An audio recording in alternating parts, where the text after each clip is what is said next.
Don't even try to pretend. The only choice we have is Biafra.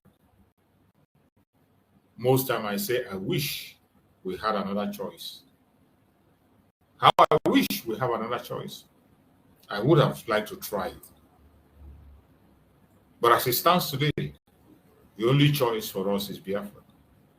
And that's why we will continue to speak. We will continue to talk, regardless the attack that is coming from all parts of the world, regardless the global conspiracy against us.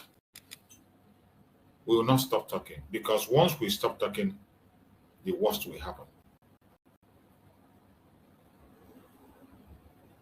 If they like, they can remove everybody that is listening to us. As long as my platform is still on and can run, I will speak. Even nobody is watching, I speak. Most times they come with those attacks to discourage us from doing what we have to do. But we have passed this road before. We have gone through it. Our supreme leader, Mazen Nandekan, went through the same frustration. Mazen Simon Ekpa went through it. So if it is happening to us today, it is not a surprise. We must continue. And this message must be preached. Nigeria is an evil entity. Evil entity where people are denied their rights. A place where the citizens have become endangered persons in their own nation, where they are supposed to be protected. They have become endangered persons. People are no longer sure of their life. People cannot guarantee their life. Going outside and coming back is now a miracle in Nigeria. Going to sleep and waking up is now a miracle. That's how bad it is. But no matter what happens, we still believe that as long as Zuku lives, we're going to find our way. As long as Zuku lives, we will definitely find our way. We must continue to preach this gospel. We must continue to speak. Just like in the message of Master Simon Ekpa that I played. That message was preached long time ago, 2022. That message was preached 2022. When he was speaking about what Nigeria has done to the mentality of a Biafra. Nigeria has planted an evil mentality in us that will begin to feel that we are the problem and not the zoo. Most of us are feeling that we ourselves are the problem. That is why a governor will go to the United States and tell them that his own people are the problem. The same agenda.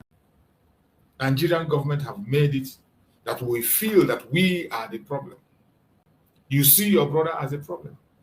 We no longer care to look at the real problem. We see ourselves as the problem. They have even made it for some people to develop hatred to fight for their own freedom. Some people don't want to hear it. Some people will boldly on their camera and tell you that their people are the problem. This is not ordinary. It is a system that have put in place for a very long time. And they continue to say it and say it and say it until it became the way it is. Just like the example that Master Simon gave when he was speaking. Every one of us that is here, if you're up to 40 and above, you would have known that at a point in time, there was a time they were preaching. They will tell you that the person from the Northerners are very sincere. You even see a Biafran telling that Northerners are sincere more than their people. That you can trust a Northerner more than a Biafran. Biafran people say it, that you can trust a Northerner more than a Biafran. And this is a system that I put in place that some of us begin to disbelieve ourselves. We no longer trust ourselves. Instead, we trust the enemy that wants to destroy us. When they tell you only a northern can be trusted, it is a lie. Some of us that have lived in the north know how they behave and their crimes, their criminality and their lies. Even if you cannot live in the north, when they are telling you that they sincere people, look at them in Nigerian politics today. The highest criminals you have in Nigerian politics today that have stolen more than enough, that have stolen what cannot be, calculator cannot even carry, is the northern politicians, the greatest criminal. And they will still stand upon it again and be bragging. Look at Muhammad Buhari. Upon all the money he stole with his group, yes, some people are still painting him as Mr. Integrity. They will still present him as a genuine person. And they have planted that seed. They push it up with that. Some of us are the ones helping them to promote that useless stuff today. That the northerner can be trusted more than a southerner. They tell you another one can be trusted. Another one is more perfect to do things. Even when they know it's a lie. This is speech that is made intentionally just to discredit people from the sound. And eventually, that system captured your mind. Some of us today still have that in their mind. Instead of them to employ their own brother, they prefer to employ an outsider. Instead of them to trust that, they prefer to trust a Janjaweed. Because Janjaweed has succeeded in destroying your mind, making you believe that your brother is the problem.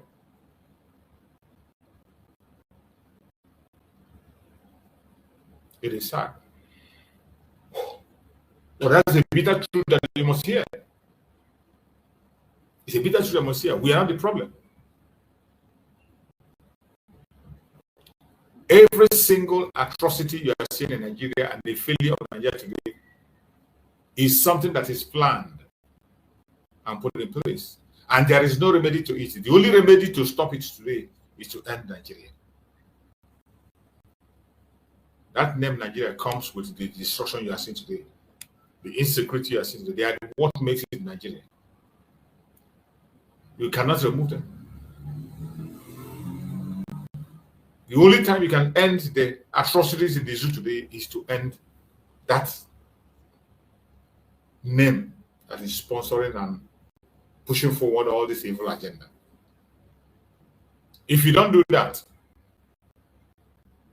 it's going to be even more difficult in the days to come.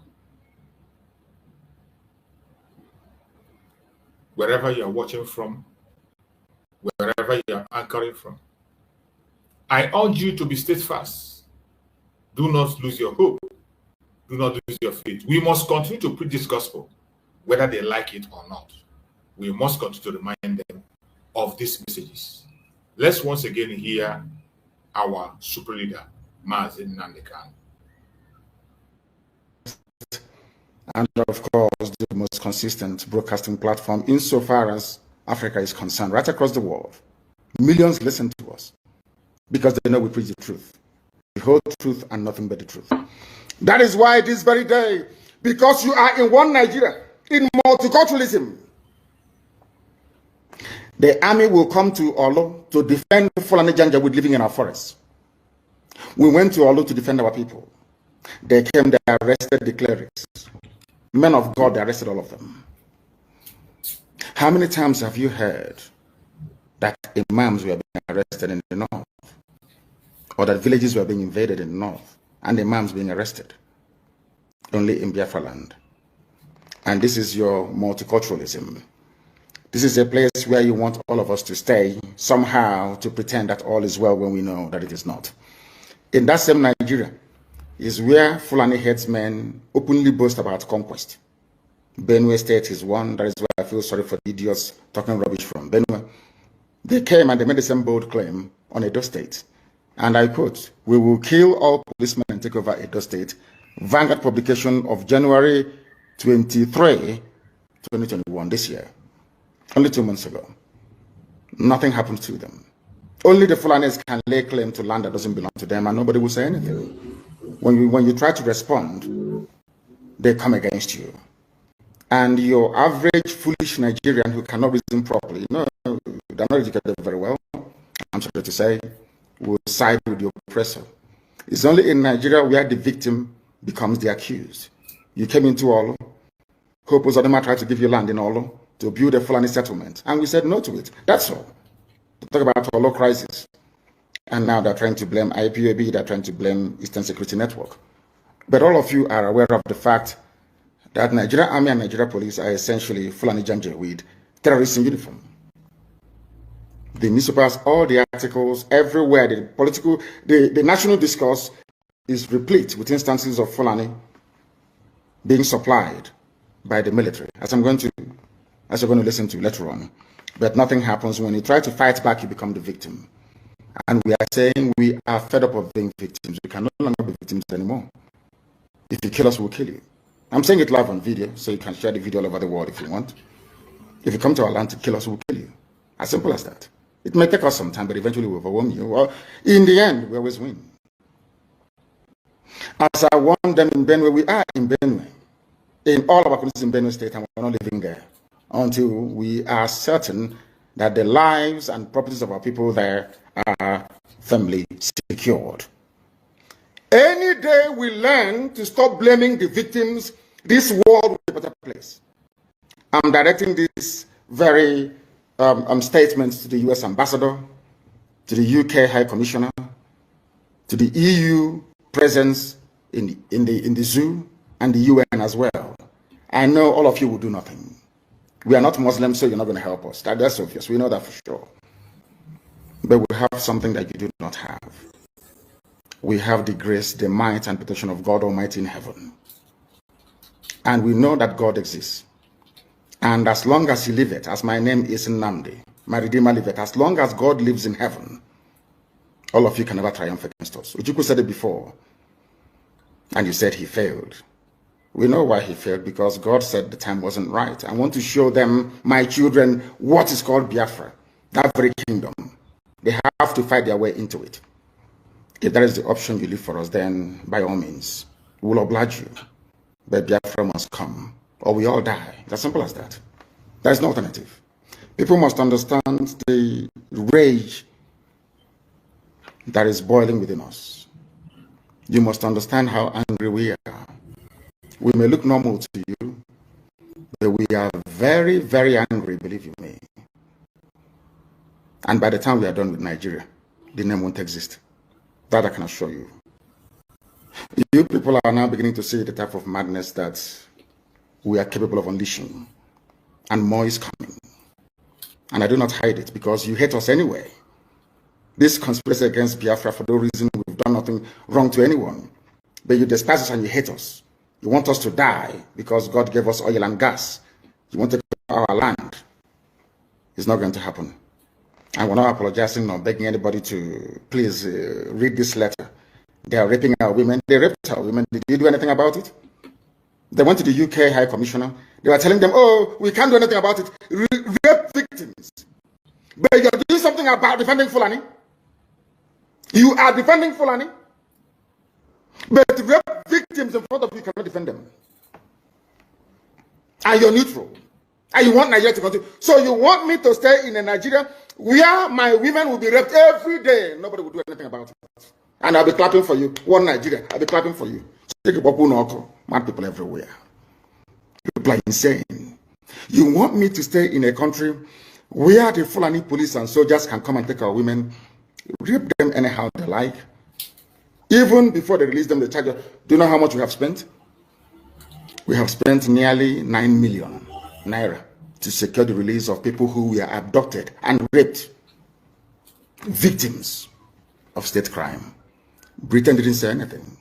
UN never uttered a word. EU, nothing. US, nothing.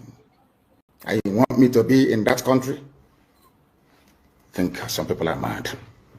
Very, very insane indeed. If you do not believe in what we are doing, then you better get out. We're not going to stop. God knows we can never stop until Biafra is restored. We are peace-loving people. We abhor death and killing of another soul. It's in our nature, that's how we are. But because of that, they have been coming and killing us all these years. We've kept quiet.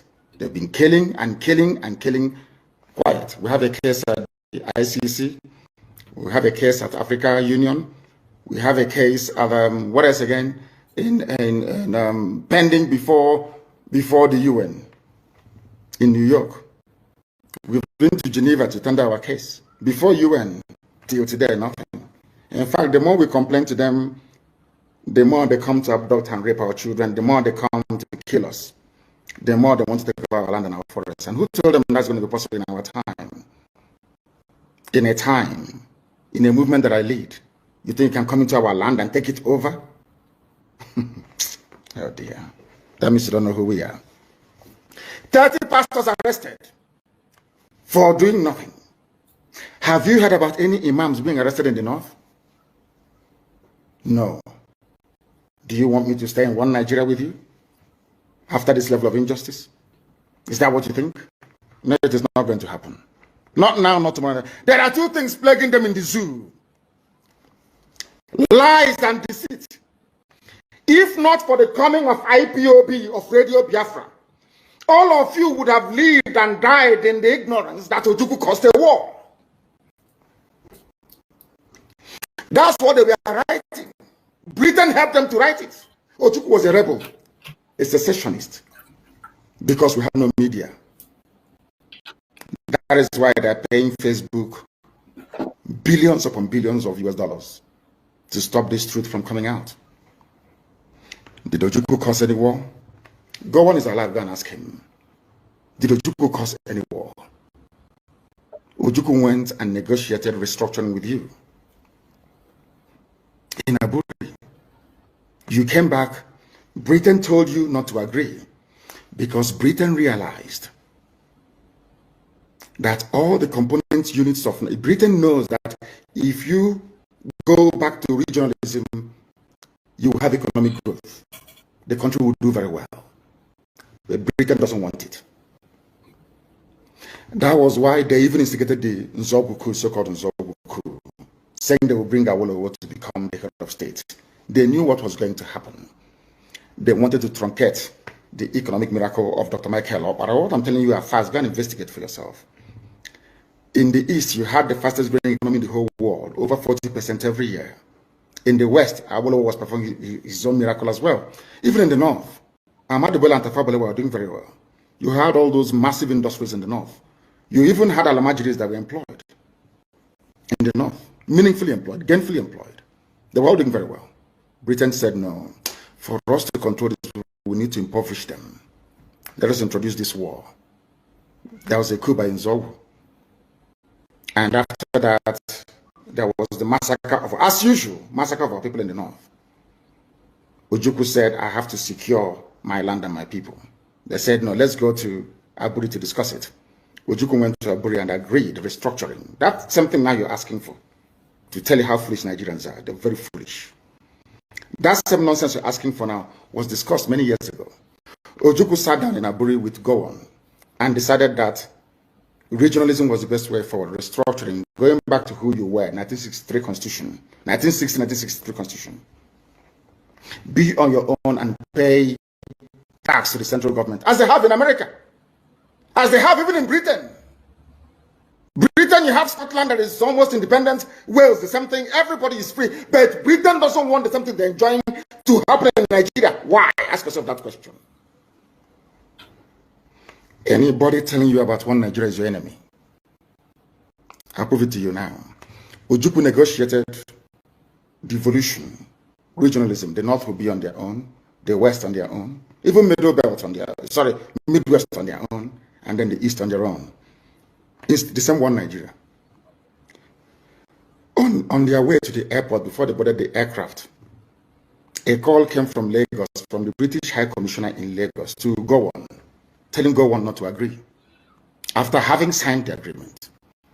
That same Gowon you're looking at today, God kept me alive so that he can witness the destruction he will bring upon that very zoo called Nigeria. Gowon said no. Do you know all the journalists in Nigeria, none of them have ever gone to has ever gone on to ask him, why did he say no to Aburi? Aburi was restructuring. None of those agitating for restructuring right now has ever gone to Nigeria to say, but Zuku negotiated restructuring. What happened? They came back and they said no. Zuku said, okay, so you want to continue to kill my people all over the place? No. Because of that, I'll declare Biafra. Today, they have brainwashed all of you with the perverse notion and thinking that somehow Ojukwu is responsible for causing a war, when opposite is the case. If not now, that after many years of hammering on this very topic, it has now sunk into the skull of the people that Gowon was the aggressor, not Ojukwu. That's how Nigeria is. Always blaming the victim. And we lost over 5 million people during that very genocidal war. They killed over 5 million Biafrans. They wanted to wipe us away from the face of this very earth. But we survived it, and we are here today. Those they gave birth to, that have come. And this time with a wrath that you cannot even begin to imagine. You're welcome, my beloved brother Akonyo Wetere. Thank you for joining. My fellow Biafrans that are watching, wherever you are watching us from, these revisional videos that I'm playing are very, very key and important to take back your mind where we are coming from and what we stand for. Some of us tend to forget where we are coming from and what we stand for, and why we are doing what we are doing and where we are going. That is why most times I choose to play these videos to get back your attention in case you are deviating from the real cause of Biafra. And I hope that you are following up and you are doing what you are supposed to do in the quest for our freedom. You are welcome, Akonyo Wetere. Take the mic and speak to us. My brother Akonyo Wetere, you are there. Or mute yourself if you are there.